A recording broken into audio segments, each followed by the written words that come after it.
WhatsApp guys, welcome back once again. So दोस्तों, आज की कहानी जो एक्सप्लेन करने जा रहे हैं उसका नाम है कॉन-टी-की। तो चलिए कहानी की शुरुआत करते हैं। कहानी शुरू होती है और समय चल रहा है 1930 का। जगह है नॉर्वे का एक गांव, जहां हम कुछ बच्चों को खेलते हुए देखते हैं। लेकिन इसी बीच उन्हें एक सौ दिखती है जो कि एक बर्फ के ऊपर रखी थी। अब उसके आसपास पानी भरा हुआ था। सारे बच्चे वहां जाने से डर रहे थे, लेकिन थॉर नाम का बच्चा हिम्मत दिखाते हुए वहां चला जाता है और उस सौ को उठा लेता है।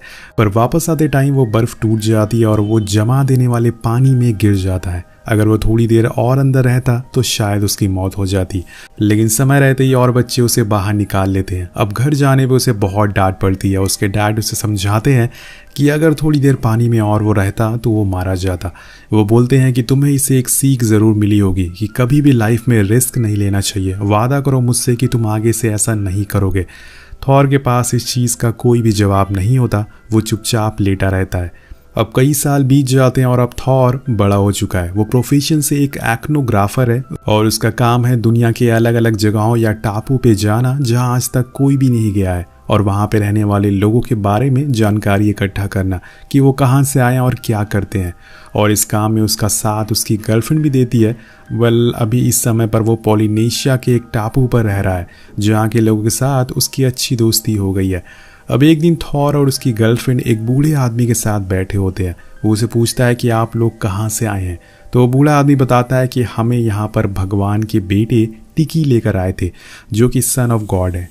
वो हमारे पूर्वज हैं जो हमें टापू पर लाए थे, और वो जगह समुंदर की दूसरी तरफ पर है। इसके बाद वो बूढ़ा आदमी ईस्ट की तरफ इशारा करता है और बोलता है कि वहाँ से।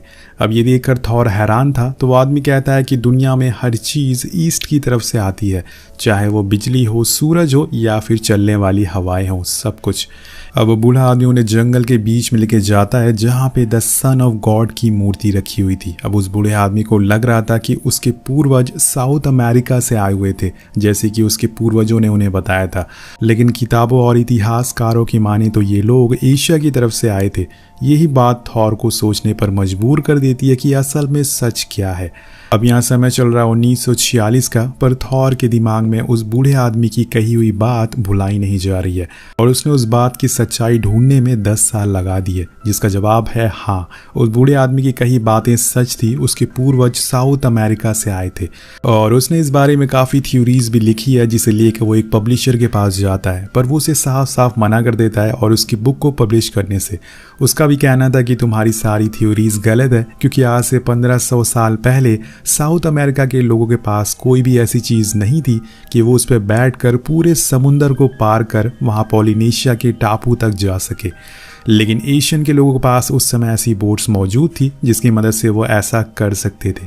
इसलिए सच यही है कि वो लोग एशिया से ही आए थे। तो थॉर कहता है कि नहीं, ये गलत है। उनके पूर्वज साउथ अमेरिका से एक राफ्ट पर आए थे। अब ये सुनकर पब्लिशर हंसते हुए कहता है कि ठीक है, अगर तुम्हें ऐसा लगता है तो तुम एक काम करो, एक राफ्ट बनाओ और साउथ अमेरिका से उस आइलैंड तक पूरा समुंदर पार करके दिखाओ। और हाँ, कोई भी टेक्नोलॉजी यूज़ मत करना। अगर तुम ऐसा करने में कामयाब होते हो तो मैं तुम्हारी बुक छाप दूंगा। अब ऐसा करना तो नामुमकिन है, क्योंकि ये सफ़र पूरा 8000 किलोमीटर का है। बड़े बड़े शिप भी इस सफ़र में गायब हो जाते हैं। फिर एक छोटी सी राफ्ट कैसे पूरा कर पाएगी। लेकिन थॉर अपनी 10 साल की मेहनत को ख़राब होने नहीं देगा। वो इस सफ़र के लिए जोश जोश में हाँ बोल देता है और फंडिंग ढूंढने चला जाता है। सबसे पहले वो एक मैगजीन ओनर से मिलता है। वो उन्हें बताता है कि मैं एक राफ्ट से साउथ अमेरिका से पॉलिनेशिया के आइलैंड तक जाने वाला हूँ। तो वो ओनर भी कहता है कि हम कभी सुसाइड के लिए फंडिंग नहीं करते। उसका भी साफ साफ यही कहना था कि वो लोग एशिया से आए थे, ना कि अमेरिका से। तो थॉर बोलता है कि ये गलत है। कोलंबस के अमेरिका आने से पहले यहाँ के लोग उस आइलैंड पर चले गए थे। अब यहाँ से वो सीधा बार में जाता है जहाँ पे कुछ मछुआरे थे जिनका समुंदर के रास्ते से आना जाना लगा रहता था। वो उन लोगों को एक राफ्ट का स्केच दिखाकर कहता है कि इसे कॉन-टी-की कहते हैं। मैं इस पे पारू से पॉलिनेशिया तक जाने वाला हूँ, जो कि 8000 किलोमीटर का सफ़र है। क्या तुम में से कोई मेरे साथ इस सफ़र पर चलना चाहेगा? तो एक आदमी कहता है कि मैं अटलांटिक महासागर में 22 दिन तक रह चुका हूँ, पर जिस बोट पर मैं था वो आज की आधुनिक चीज़ों से बनी हुई थी, ना कि रस्सियों से। तुम जिस बोट से वहाँ जाना चाहते हो उसे तुम कुछ ही दूरी तक जा पाओगे। क्यों तुम अपनी जान गंवाना चाहते हो? जो तुम सोच रहे हो वो नामुमकिन है। यहाँ तो तुम अपनी राफ्ट का डिज़ाइन चेंज कर दो या फिर अपने फैसले, बाकी तुम्हारी मर्जी है। थॉर उनकी बातों से सहमत नहीं था, इसलिए वो बार से बाहर आ जाता है। उसकी ये बातें एक हरमन नाम का आदमी बड़े ही ध्यान से सुन रहा था। वो बार के बाहर आता है और उससे मिलता है, जो कि प्रोफेशन से इंजीनियर था। वो कहता है कि मैं तुम्हारी बातें सुन रहा था, मैं तुम्हारे साथ चलने के लिए तैयार हूँ। मेरी ज़िंदगी में कोई भी चीज़ इंटरेस्टिंग नहीं हो रही है, मैं अपने रिलेशन में फंस चुका हूँ, इसलिए मुझे थोड़ा रोमांच चाहिए। अब ये सुनकर अब थॉर थोड़ी देर के लिए सोच में पड़ जाता है और उसे दोबारा पूछता है कि क्या तुम सच में मेरे साथ चलने को तैयार हो या फिर ये कोई मजाक कर रहे हो। तो वो कहता है कि हाँ, मेरा ये अंतिम फैसला है। कुछ इस तरह से उसे उसका पहला साथी मिल चुका था। अब इस बात की न्यूज़ वो अपनी वाइफ को बताता है, जो पहले उसकी गर्लफ्रेंड हुआ करती थी। वो उससे कहता है कि मैं इस क्रिसमस पर घर नहीं आ पाऊंगा क्योंकि मैं पेरू से पोलिनेशिया तक जा रहा हूँ एक राफ्ट बनाकर, जो कि मैं खुद बनाऊंगा। अब ये सुनकर वो थोड़ा डर जाती है और ऐसा करने से मना करती है, लेकिन थॉर कहता है कि अगर मैंने ये नहीं किया तो मैं ज़िंदगी भर खुद को कोसता रहूँगा। इसमें मेरी ज़िंदगी के 10 साल लग गए हैं और मुझे ये करना ही होगा। ये सब सुनने के बाद उसकी वाइफ कहती है कि तुम्हें तो तैरना भी नहीं आता, पर वो कुछ जवाब नहीं देता और फ़ोन रख देता है। अब थॉर हरमन के साथ पेरू पहुंचता है, जहाँ पे पहले से 10 लोग मौजूद थे जो कि इनके साथ जाने वाले थे, और ये लोग भी। अब वो सभी को एक स्ट्रक्चर दिखाता है जो आज से 1500 साल पहले राफ्ट का था। उन्हें इसी तरह की राफ्ट को बनाना है बिना किसी टेक्नोलॉजी का इस्तेमाल किए बिना। अब यहाँ थॉर को आखिरी काम करना था, जो कि थी फंडिंग। वो इसी को लेकर एक अमीर आदमी के पास जाता है जो पेरू में ही रहा करता था। वो उसे बताता है कि मैं ये साबित करना चाहता हूँ कि जो लोग उस आइलैंड पर रहते हैं वो यहीं के हैं, हमारे देश के ही हैं, ना कि एशिया के। ये सुनकर वो अमीर आदमी पहले तो हैरान होता है और थॉर के जज्बे के आगे वो भी झुक जाता है और फंडिंग के लिए हाँ कर देता है। अब धीरे धीरे करके ये खबर आग की तरह फैल जाती है कि कुछ लोग पेरू से पोलिनेशिया तक का सफ़र एक राफ्ट से करने वाले हैं। इसी सिलसिले में एक दिन थॉर से मिलने एक एथनोग्राफर आता है, जो अलग अलग जगहों पर जाकर वहाँ के कल्चर को डिस्कवर करते हैं। वो आदमी भी थॉर के साथ जाना चाहता था और उसकी डॉक्यूमेंट्री बनाना चाहता था। सो यहाँ पे थॉर को एक और आदमी, एक और साथी मिल जाता है और अब उनकी टीम 6 लोगों की हो जाती है। पर इतने लोगों को एक छोटी बोट पर लेके जाना आसान नहीं है, साथ में इतने लोगों का खाना भी चाहिए। वेल, ये तो आगे ही पता लगेगा कि क्या ये लोग वहाँ पहुँच पाते हैं या बीच में ही इनका सफ़र ख़त्म हो जाएगा इनकी ज़िंदगी के साथ। और इसके बाद सारे लोग कार्ड बनाने में लग जाते हैं। कई महीनों की कड़ी मेहनत के बाद फाइनली वो सेम उसी तरह से कार्ड बना लेते हैं जैसे 1500 साल पहले बनती थी। अब जाने से पहले थॉर अपनी वाइफ को कॉल करता है और वो थोड़ी इमोशनल हो जाती है। अब थॉर भी उसकी हालत समझता है और कहता है कि अगर मैंने ये सफ़र पूरा कर लिया तो हमें और स्ट्रगल नहीं करना पड़ेगा, और आखिरी बार उसे गुड बाय बोलता है और फ़ोन काट देता है।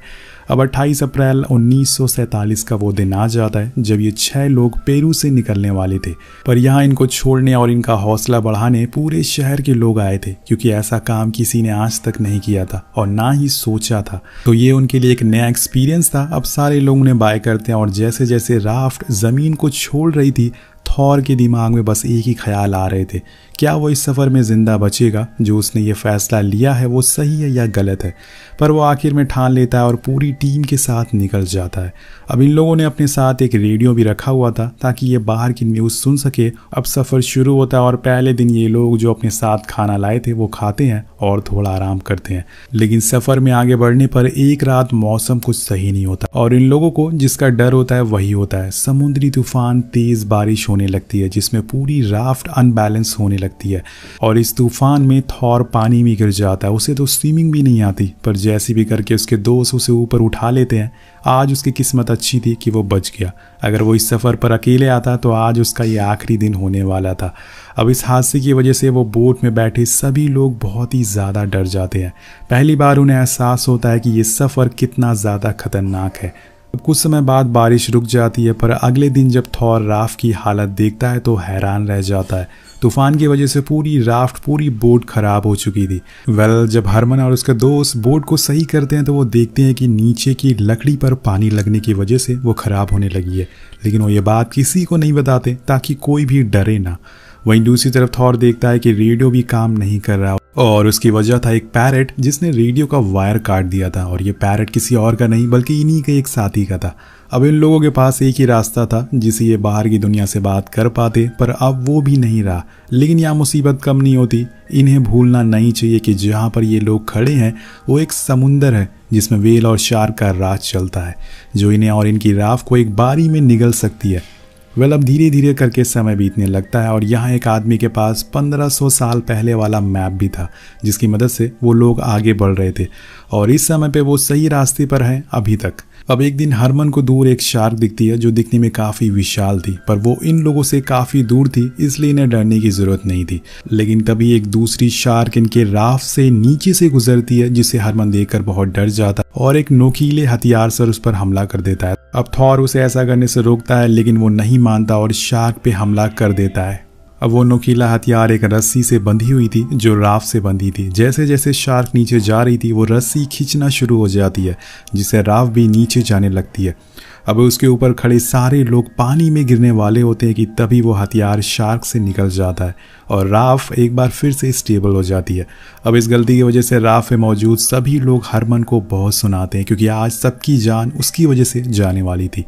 पर थॉर उन्हें ऐसा करने से रोकता है, क्योंकि ऐसा करने से राफ पर दुश्मनी बढ़ेगी और उन्हें अभी एकता की बहुत ही ज़्यादा ज़रूरत है, सहारे की ज़रूरत है। वो सबसे शांत रहने को बोलता है और अब इसी तरह से पूरे 25 दिन बीत जाते हैं।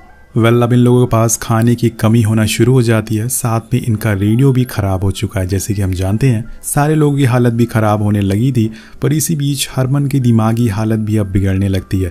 उसे लगने लगता है कि अब इस बोट में सारी रस्सियां खुल जाएगी, जिससे हम सारे डूब जाएंगे। और यहाँ उसे उस बार में कहे हुए आदमी की बातें याद आने लगती है कि हम लोग ज़्यादा दिन तक इस बोट पर टिकने वाले नहीं हैं। एक दिन वो एथनोग्राफर जिसका नाम सैम होता है, वो सेफ्टी बोट से दूर जाता है जिससे उन लोगों की फ़ोटोज़ को खींच सके।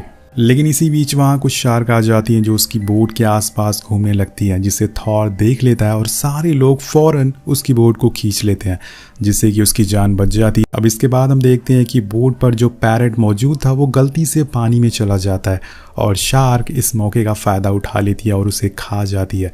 चार्ली जो कि पैरेट का मालिक था, वो खुद के सामने अपने पैरेट को मरता देख सदमे में चला जाता है और उसे इतना ज़्यादा गुस्सा आता है कि वो उस शार्क की टेल को पकड़ लेता है और खींचकर बोट पर पटक देता है। अब जिसके बाद वो एक चाकू से उसे मार डालता है और उसके पेट को फाड़ देता है ताकि पैरेट उसे मिल सके। लेकिन ऐसा होता नहीं है दोस्तों, बल्कि ये उसकी सबसे बड़ी गलती साबित होने वाली थी। उस शार्क का खून पूरे समुंदर में फैल जाता है, जिसकी स्मेल से अब सारी शार्कें उन लोगों के आसपास घूमने लगती है जो किसी भी वक्त एक साथ इन पर हमला कर सकती है। अब ये सब देखकर हरमन बहुत ज़्यादा डर जाता है, तो वो एक बॉक्स लेके आता है जिसमें उसने कुछ स्टील की वायर रख रखी थी। वो थॉर से कहता है कि हमारे पास एक ही ऑप्शन है, जैसे भी करके हमें इस वायरस को इन शार्क से बांधना होगा जिसकी मदद से हम आगे बढ़ सकें। पर थॉर ये करने को मना कर देता है कि हम किसी टेक्नोलॉजी का यूज़ नहीं करेंगे, हम सेम उसी तरह से जाएंगे जैसे 1500 साल पहले लोग गए थे। ये बोलते हुए वो उन वायर्स को पानी में फेंक देता है और इस चीज़ को देख के हरमन अपना काबू खो देता है और तभी उसका एक पैर फिसल जाता है और वो मौत के मुंह में चला जाता है। शार्क उसके चारों तरफ मौत बनकर घूम रही थी, इस समय रहते हुए रस्सी फेंक कर उसके साथ ही उसे बचा लेते हैं। अब उसके वापस आने पर सभी लोग चैन की सांस लेते हैं और वो अपनी गलती के लिए सबसे माफ़ी मांगता है और सबको साथ रहकर इस सफ़र को पूरा करने को कहता है। अब धीरे धीरे करके 60 दिन बीत जाते हैं और राफ पे अब माहौल ख़राब होने लगा था। सभी की मेंटली और फिज़िकली हालत बहुत बुरी हो चुकी थी और सबसे बड़ी मुश्किल थी, इन्हें पता ही नहीं था कि ये किस रास्ते पर जा रहे हैं। जी हाँ दोस्तों, मतलब कि ये रास्ता भटक चुके थे। जो आदमी ने रास्ता बता रहा था उसे खुद नहीं पता था कि हम लोग कहाँ जा रहे हैं। लेकिन 2 दिन बाद उसे मैप में कुछ रास्ते दिखते हैं जिस पर वो गौर करता है, साथ में दूरबीन से देखता है तो उसे कुछ दिखता है और वो थॉर से कहता है कि हम सही रास्ते पर हैं, हम पॉलिनेशिया के करीब हैं। और ये बात सुनते ही पूरे शिप में खुशी की लहर दौड़ उठती है। पूरे 60 दिन बाद इस बोट पर थोड़ी खुशी आई थी जिसे सारे लोग साथ में एंजॉय करते हैं, लेकिन अभी भी इनकी मंजिल दूर थी। इसके बाद थॉर रेडियो की मदद से दूर पेरू में एक सिग्नल करता है। जी हाँ दोस्तों, इनका रेडियो भी अब सही हो चुका है। वो सभी को बताता है कि हम जिंदा हैं और मंजिल के बहुत ही करीब हैं। अब ये खबर आग की तरह फैल जाती है और थॉर उसके साथियों की हर जगह तस्वीर लगना शुरू हो जाती है। गवर्नमेंट की तरफ से उनकी फैमिली को पैसे मिलते हैं, न्यूज़पेपर में उनकी खबरें छपने लगती है। उधर धीरे धीरे लोग पॉलिनेशिया के करीब आते जा रहे थे। अब एक रात सभी दोस्त एक साथ लेटे होते हैं तो थॉर कहता है कि हम उसी स्टार को फॉलो करके यहाँ पहुँचे हैं जिसे 1500 साल पहले फॉलो किया गया था। तो आप सोच सकते हैं कि उसे कैसा फील हो रहा होगा। वो उसी समय पे पहुंच चुका है। ऐसा लग रहा है कि हम पूरी दुनिया में अकेले हैं, शायद नेचर ने हमें एक्सेप्ट कर लिया है। और आज का दिन है 8 अगस्त 1947। सुबह होते ही चार्ली को एक बर्ड दिखती है जिसे देख के सारे लोग बहुत खुश होते हैं, क्योंकि ये पंछी एक संदेश दे रहा है कि आसपास कहीं ना कहीं ज़मीन है। अब 101 दिन बाद एक दिन इन्हें दूर एक आइलैंड दिखता है जो पोलिनेशिया का आइलैंड था, और ये वही आइलैंड होता है जहाँ पर इनका सफ़र ख़त्म होने वाला था। पर वहाँ जाना भी इतना आसान नहीं है। इनका सामना आखिरी सबसे बड़ी मुश्किल से होता है, एक बहुत बड़े तूफ़ान से, या फिर ये कहें कि लहर से। अब ये लोग एक कैलकुलेशन लगाते हैं। हरमन बताता है कि समुंदर में हर 13 लहर में से 12 लहर ऊंची होती है, इसलिए उन्हें अपनी इस राफ्ट को लंगर की मदद से पानी में रोक के रखना होगा, ताकि जैसे ही 13वीं लहर आए वो इस लंगर को ऊपर खींच ले, जिससे हम तेज़ी से लहर की मदद से किनारे तक पहुंच पाएँ। अब वो लोग लंगर को पानी में डाल देते हैं, लेकिन 10वीं लहर में ही उनकी रस्सी टूट जाती है। अब उनके पास कोई और ऑप्शन नहीं है सिवाय गॉड को याद करने का। गॉड भी बहादुरों का साथ देते हैं। वो लोग लहरों को चीर कर आगे निकल जाते हैं, लेकिन इसी बीच थॉर पानी में गिर जाता है और उसे वही आवाज़ें सुनाई देती है जब वो बचपन में आरी लेने गया था। पर इस बार उसे डरने की ज़रूरत नहीं है, क्योंकि अब उसके नीचे ज़मीन थी। जी हाँ दोस्तों, ये लोग पूरे 120 दिन के समुंदर को पार करके पोलिनेशिया फाइनली पहुंच चुके थे। थॉर उस आइलैंड की ज़मीन को देखकर रोने लगता और उसने जो सोचा था वो करके दिखा दिया। उसके दोस्त उसकी तरफ देखकर मुस्कुराते हैं और थॉर भी उन्हें कहता है कि हमने कर दिखाया। अब इसके बाद वो लोग वहीं एक कैंप लगाते हैं और अमेरिका मैसेज सेंड करते हैं कि हमने करके दिखा दिया। अब बीबीसी न्यूज़ पूरी दुनिया में ये खबर सुनाती है कि एक आदमी जिसने 5000 मील का सफ़र एक राफ्ट से तय किया है। कहानी के आखिर में हमें इन 6 लोगों की ओरिजिनल फ़ोटोज़ दिखाई जाती है। साथ में ये भी बताया जाता है कि इस सफ़र के बाद ये साबित हो जाता है कि पोलिनेशिया के लोग एशिया से नहीं साउथ अमेरिका से आए थे। अब थॉर इस खोज के बाद भी नहीं रुकता। उसने अपनी पूरी ज़िंदगी साइंस और टेक्नोलॉजी को दे दी, पर 87 साल की उम्र में उसकी मौत हो गई, जिसके साथ ये कहानी ख़त्म हो जाती है। तो आपको ये मोटिवेशनल कहानी कैसी लगी नीचे कमेंट करके ज़रूर बताएगा। तो दोस्तों, इस वीडियो पर एम करते हैं 300 कमेंट का। कमेंट ज़रूर करिएगा। मिलते हैं आपसे अगली वीडियो में। Thank you so much watching. Peace out.